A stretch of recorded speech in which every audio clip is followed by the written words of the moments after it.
बहुत सारे बच्चे लंदन प्रेफर कर देते हैं सिर्फ इसी चाम के अंदर कि सारी ज़िंदगी लंदन ही सुनते आ रहे हैं, फिल्मों में, टीवी में, टिकटॉक पे हमने देखा ही लंदन है। उनको ये नहीं पता कि वहाँ की लाइफ किस तरह की है, how fast the life of London is, कि वहाँ पर एक्सपेंस कितना ज़्यादा है, वहाँ पर अकोमोडेशन कितनी महंगी है, वहाँ पर ट्रैवलिंग कितनी महंगी है, वहाँ की लंदन की हसल एंड बसल जो है ना वो कितनी ज़्यादा है। तो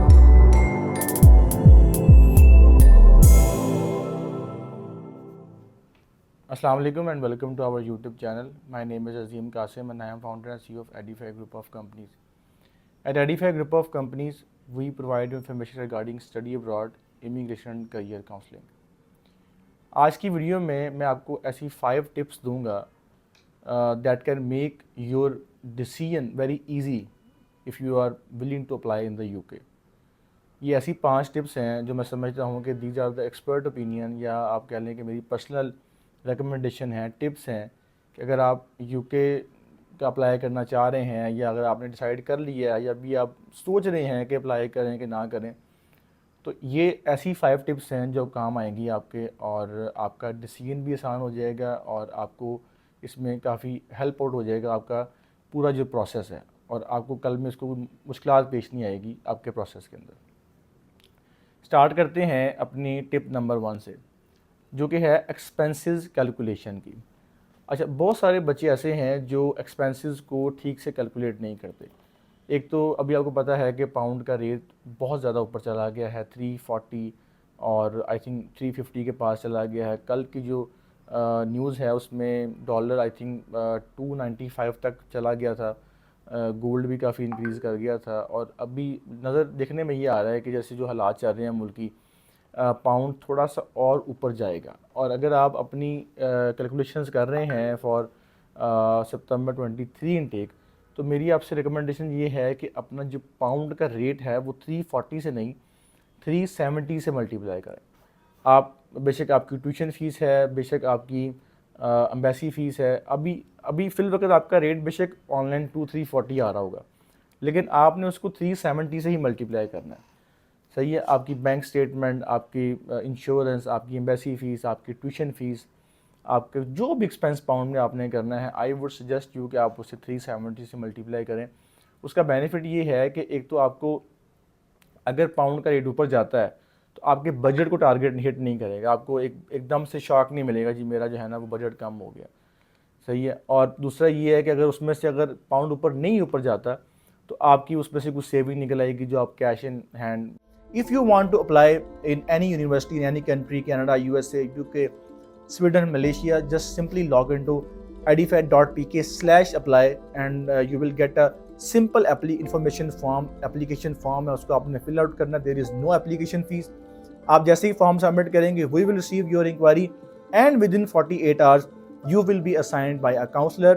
और फिर उस काउंसलर से आप बात करके अपनी असेसमेंट करवा सकते हैं, उनसे आप इंफॉर्मेशन ले सकते हैं। And we now have a designated portal system for all students. अगर आप किसी भी कंट्री में बैठ के, किसी भी शहर में बैठ के पाकिस्तान के अपना प्रोसेस स्टार्ट करवाते हैं, you will be assigned by a student portal, जहां पर आप अपनी एप्लीकेशन को ट्रैक कर सकते हैं, जहां पर आप अपना स्टेटस ट्रैक कर सकते हैं, जो है ना अमाउंट यूके में लेके जा सकते हैं। सेकंड थिंग जो है ना, अपने एक्सपेंसेस को होल कैलकुलेट करें। अच्छा, अब यहाँ बच्चे क्या मिस्टेक करते हैं कि डिपॉजिट क्या है जी, 3000 2000 डिपॉजिट है पाकिस्तान से, ठीक है। जस्ट उस डिपॉजिट को जेन में रख के और अपना पूरा बजट प्लान बना लिया, घर अब्बू से कह दिया कि जी मैंने 3000 यूनिवर्सिटी की फ़ीस पे करनी है बस, और उसमें इंश्योरेंस है प्लस एम्बेसी फ़ीस है, तो ये मेरा ख़र्चा 4000 आएगा। अब यहाँ पर मिस्टेक क्या कर रहे हैं कि वो ना तो इनरोलमेंट की अमाउंट उसमें ऐड कर रहे हैं।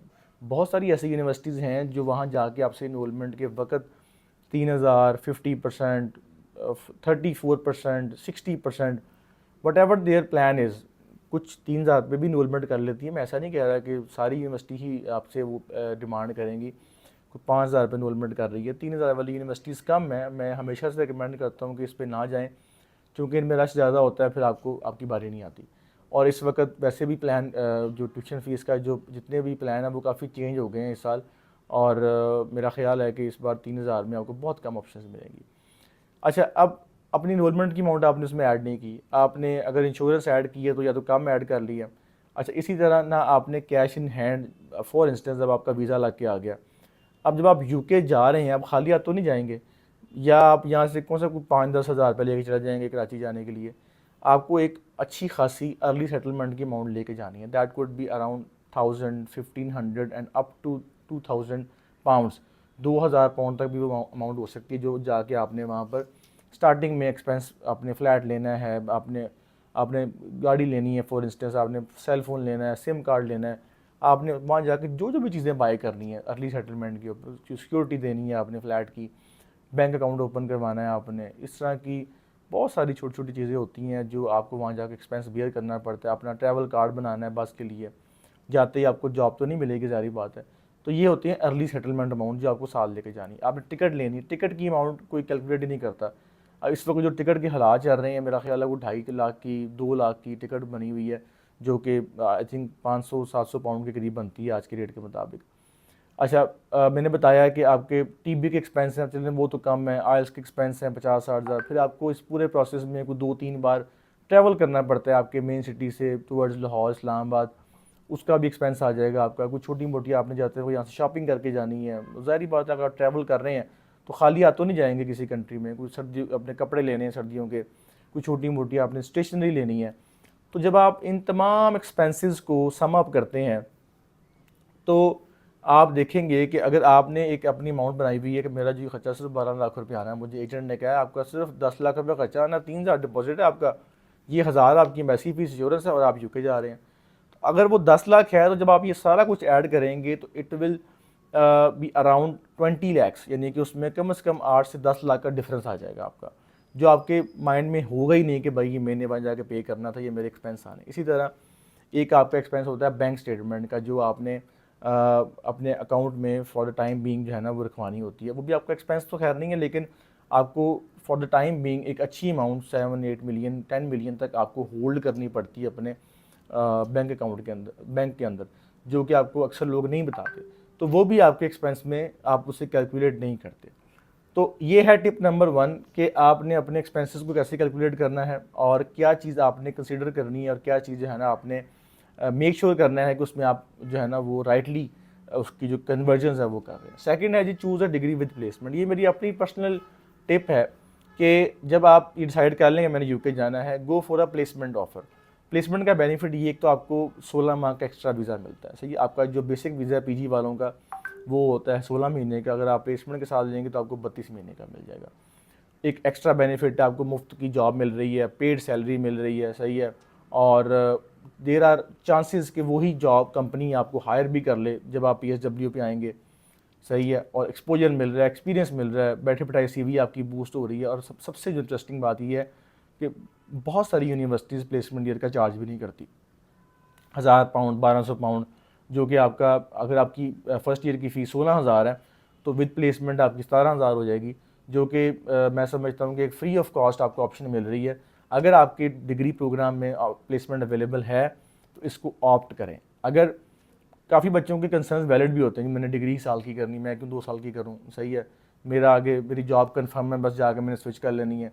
तो ठीक है, अगर आपके कंसर्न्स हैं, if you have valid points तो ठीक है, आप ना करें। अगर आपकी डिग्री में ऑफ़र हो रही है तो आई वुड रिकमेंड कि आप इसको लाजमी ऑप्ट करें। The third tip is to choose your location wisely. बहुत सारे बच्चे लंदन प्रेफर कर देते हैं सिर्फ इसी चाम के अंदर कि सारी ज़िंदगी लंदन ही सुनते आ रहे हैं, तो फिल्मों में, टीवी में, टिकटॉक पे हमने देखा ही लंदन है, तो क्यों ना लंदन चलें। उनको ये नहीं पता कि वहाँ की लाइफ किस तरह की है, how fast the life of London is, कि वहाँ पर एक्सपेंस कितना ज़्यादा है, वहाँ पर अकोमोडेशन कितनी महंगी है, वहाँ पर ट्रैवलिंग कितनी महंगी है, वहाँ की लंदन की हसल एंड बसल जो है ना वो कितनी ज़्यादा। If you want to apply in any university in any country, Canada, USA, UK, Sweden, Malaysia, just simply log into edify.pk/apply and you will get a simple application form है, उसको आपने fill out करना। there is no application fees। आप जैसे ही form submit करेंगे we will receive your inquiry and within 48 hours you will be assigned by a counselor, और फिर उस काउंसलर से आप बात करके अपनी असेसमेंट करवा सकते हैं, उनसे आप इंफॉर्मेशन ले सकते हैं। And we now have a designated portal system for all students.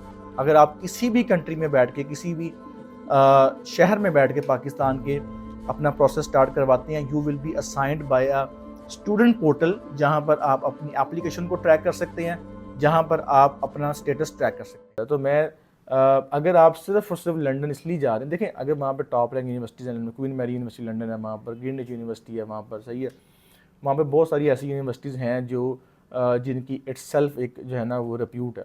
अगर तो आप उन यूनिवर्सिटीज़ की वजह से जा रहे हैं तो ठीक है। अगर आप सिर्फ लंदन इसलिए जा रहे हैं कि मुझे लंदन पसंद है, तो आपका डिसीजन ठीक नहीं है, सही है। मैं हमेशा रिकमेंड करता हूँ कि जो लंदन के सराउंडिंग्स में जो एरियाज़ हैं, जो पास पास हैं 30 मिनट्स 25 मिनट्स में, उसमें जो है ना आप कोशिश करें कि जाएँ। उसका बेनिफिट ये कि आपको अकोमोडेशन सस्ती पड़ जाती है और वहाँ पर एक्सपेंसेस भी एज़ कम्पेयर टू लंदन जो है ना वो काफ़ी कम होते हैं। अच्छा, इसके साथ साथ अगर आप कोई भी यूनिवर्सिटी चूज़ कर रहे हैं, ठीक है, बेशक आप एबर्सविथ जा रहे हैं, आप अबरडीन जा रहे हैं, आप टी साइड जा रहे हैं, आप ग्लॉस्टरशायर जा रहे हैं, आप न्यू कैसल जा रहे हैं, आप कोई भी यूनिवर्सिटी जा रहे हैं, always look for a transport system near by the university. आपके यूनिवर्सिटी के पास पास ट्रांसपोर्ट सिस्टम लाजमी होना चाहिए। एटलीस्ट बस का जो निज़ाम है, सिस्टम है, वो काइंडली लाजमी चेक करें कि वहाँ का बस का रूट क्या है, और अगर आपने अपनी अकोमोडेशन जो है ना वो कहाँ पे रख रहे हैं, अज्यूम कर लेते हैं कि आप 30 मिनट्स पे 40 मिनट्स पे अपनी अकोमोडेशन रख रहे हैं, तो वहाँ से आपका क्या रूट होगा यूनिवर्सिटी जाने का, कौन सी बस जाएगी, ये चीज़ लाजमी रखें। और कोशिश करें कि अपने यूनिवर्सिटी कैंपस के इर्द गिर्द ये लाजमी देखें कि वहाँ पर आपको कोई कन्वीनियंस स्टोर, कोई आपको ग्रोसरी स्टोर जो है ना मिल जाए। उसमें बड़ा बेनिफिट हो जाता है आपको कि आप चीज़ें जो है रोज़मर्रा की ईजिली बाय कर सकते हैं। वैसे तो ये चीज़ आपको अकोमोडेशन के साथ भी मिल सकती है, एक एक्स्ट्रा बेनिफिट अगर आपको यूनिवर्सिटी के साथ भी ये चीज़ मिल रही है। तो ये वो तीन चीज़ें, ये लोकेशन के अंदर आपने इन तीन चीज़ों का लाजमी ख्याल रखना है कि आपकी अकोमोडेशन सस्ती हो, ठीक है, यूनिवर्सिटी की, और प्लस ये है कि आपका उसमें जो ट्रैवल सिस्टम है, बस सिस्टम है, ट्रेन सिस्टम है, वो आपका अच्छा होना चाहिए ताकि आप वहाँ पे इजीली पहुँच सकें। और आपके कैंपस के पास पास जो है ना वहाँ पे कन्वीनियंट स्टोर और ग्रोसरी स्टोर लाजमी हो, ताकि उसमें ये है कि आपको ईजिली जो है ना वो एक एक्स्ट्रा बेनिफिट मिल जाता है कि आप चीज़ें बाय कर सकते हैं घर के लिए, जो कि नॉर्मली बच्चों का कंसर्न होता है।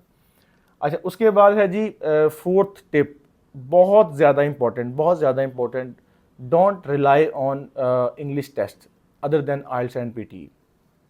अब रिलाई से मेरा मुराद ये है कि कुछ बच्चे अपना तन मन धन हर चीज़ जो है ना वो दाव पे लगा के यूके जाना चाह रहे हैं, और उन्होंने पूरे उनके ख़ानदान की आस उम्मीद जो है ना वो इसी बात पे है कि बच्चा हमारा यूके जा रहा है, और उसने जो है ना टेस्ट किया हुआ है जी लैंग्वेज सर्ट, और पता चलता है जी जिस दिन कैश इशू होना था यूनिवर्सिटी ने लैंग्वेज सर्ट बैन कर दिया, ठीक है, या उसने टेस्ट किया हुआ था ऑयटेक। अभी एक्सेप्ट हो रहे हैं, हम ये नहीं कह रहे कि अभी नहीं हो रहे, कुछ यूनिवर्सिटी अभी भी एक्सेप्ट कर रही हैं।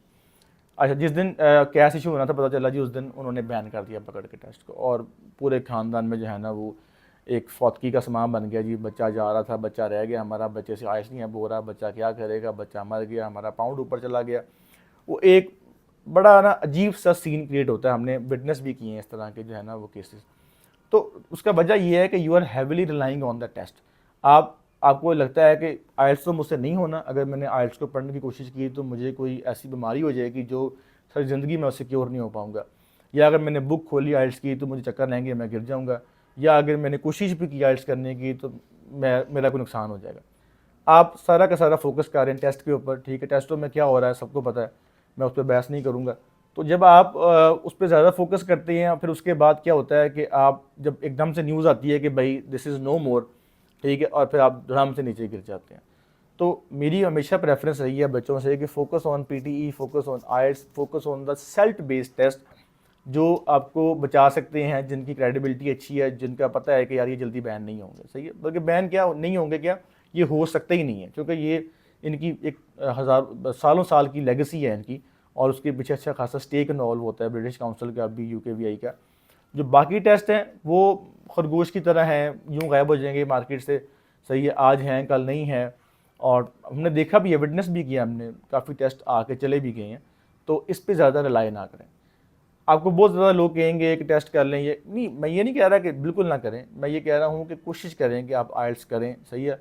अगर आप टेस्ट दे भी रहे हैं, अगर आप लेट्स सपोज आपने लैंग्वेज सर्ट ऑयटेक दे दिया है, यानी कि आपका डिसाइड हो गया मैंने टेस्ट ही करना है, फिर भी आइल्स की तैयारी करते रहें। आइल्स की तैयारी करते रहें जब तक आपका कैश लेटर नहीं आ जाता, उसकी तैयारी करते हैं, ताकि आपके पास एक बैकअप जो है ना वो लाजमी हो।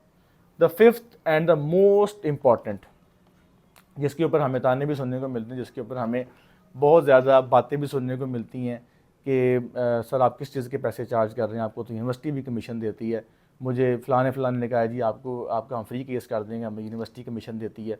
और आप किस चीज़ के पैसे चार्ज कर रहे हैं। तो इसमें मेरी टिप आपसे ये है कि avoid done basis and free of cost services. अब इसमें होता क्या है, द प्रॉब्लम इज़ कि एक ह्यूमन साइकी है कि जब आप किसी को किसी चीज़ के पैसे नहीं पे कर रहे हैं, देखें जहाँ तक कमीशन की इंसेंटिव की बात है, अगर आप यूनिवर्सिटी में फॉर इंस्टेंस बात करता हूँ कि आपने एक XYZ यूनिवर्सिटी के अंदर अप्लाई किया और उसकी फ़ीस है 12,000 पाउंड, ठीक है, आपने अप्लाई किया यूनिवर्सिटी के अंदर, तो आपकी भी फ़ीस जो है ना 12,000 पाउंड आपको ऑफर लेटर लग के आया, सही है। अगर आपने थ्रू एजेंट अप्लाई किया तो आपको 12,000 पाउंड का ऑफर लेटर मिल गया। इन सम केसेस स्कॉलरशिप मिल जाती है एजेंट के थ्रू आपको, ठीक है, वो भी एक पॉइंट है, उस पर बहस नहीं करते। इन आइदर केस आपने अपनी फ़ीस वही पे करनी है जो आप अगर ख़ुद भी अप्लाई करेंगे तो भी वही होगी, अगर आप एजेंट से थ्रू अप्लाई करते हैं तो भी आपकी वही फ़ीस होगी। ऐसा नहीं है कि एजेंट वो 12,000 के ऊपर आपसे जो है ना कोई 2-3-4,000 चार्ज कर रहा है कि भाई ये मेरी कमीशन है, सही है। तो ये तो हो गया पॉइंट एक साइड पे। अब आ जाते हैं कि जो आपकी बात है जी फ्री ऑफ कॉस्ट, मैं अवॉइड इसलिए क्यों कह रहा हूँ कि अवॉइड करें, कि जब आप किसी को फ्री ऑफ कॉस्ट काम करने का कहते हैं तो it is a human psyche that person will only look into his own benefit. वो कंपनी, मैं किसी का नाम नहीं ले रहा, मैं किसी को डिग्रेड नहीं कर रहा, ये मेरा। If you want to apply in any university in any country, Canada, USA, UK, Sweden, Malaysia, just simply log into edify.pk/apply and you will get a simple application form है, उसको आपने फिल आउट करना। There is no application fees. आप जैसे ही form submit करेंगे we will receive your inquiry and within 48 hours you will be assigned by a counsellor, और फिर उस काउंसलर से आप बात करके अपनी असेसमेंट करवा सकते हैं, उनसे आप इंफॉर्मेशन ले सकते हैं। And we now have a designated portal system for all students.